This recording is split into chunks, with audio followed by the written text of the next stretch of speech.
At the start of this project, you considered the kind of things you might want to put in your personal website. So things you'd like to do for fun, things you know more about than others, just things you care about in your school or your community or the world at large, some messages you want to share with a wider audience.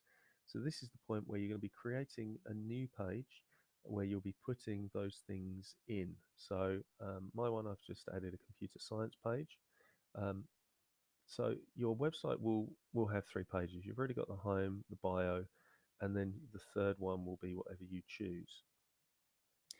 Um, every page, the navigation must be able to link to every other page. On the new page you're creating, it should definitely have a header and headings. So it's not just going to be one single heading. You're going to have multiple headings within here. You're going to have paragraphs. You're going to have at least 3 images. If those images are individually licensed, you need to indicate where these are from. I took all mine from the Wikimedia public domain. Um, so you need to use at least one unordered list and one ordered list. One thing that we didn't cover for the images, so if I scroll down the page and go to the CPU image I have here, what you need to include is an alt tag. So an alt tag is just short for alternative. In case the image doesn't load, we've got some text to explain, to describe what that image does. Now, you're thinking, well, it's not a biggie, and most images do load. We're not in the 1990s. Why do we care about that? Well, it's not just for that reason. It's also for visually impaired users.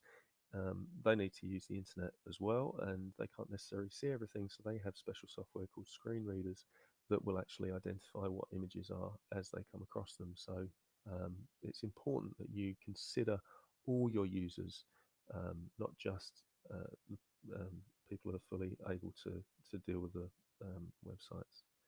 So, you'll have a rubric to identify exactly what you'll have, but you'll definitely have 3 pages. You'll make sure that every page is correctly formatted. The teacher will be checking um, the coding behind everything, so make sure the coding is neat and tidy. Use this. Don't forget to use the auto format button up here to make sure that everything is laid out correctly. Make sure that all text in the page is contained within elements.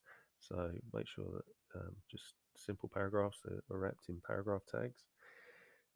So you will have 3 images. They will have alt tags. You will identify the attribution, so you can identify the copyright for every image you use.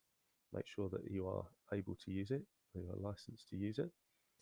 Um, you'll have the navigation and the headers, and you'll have an unordered list and an ordered list. And just make sure that you don't give away any kind of real personal information. Keep it general. And so when you come to submit your final file, your final project, it's this link here. So you're not going to be submitting the link up here. You'll be submitting this link here. You'll be copying this link, Control C for copy, and you'll be pasting that into whatever submission should be Teams. But that's how the teacher will be checking the files. Okay,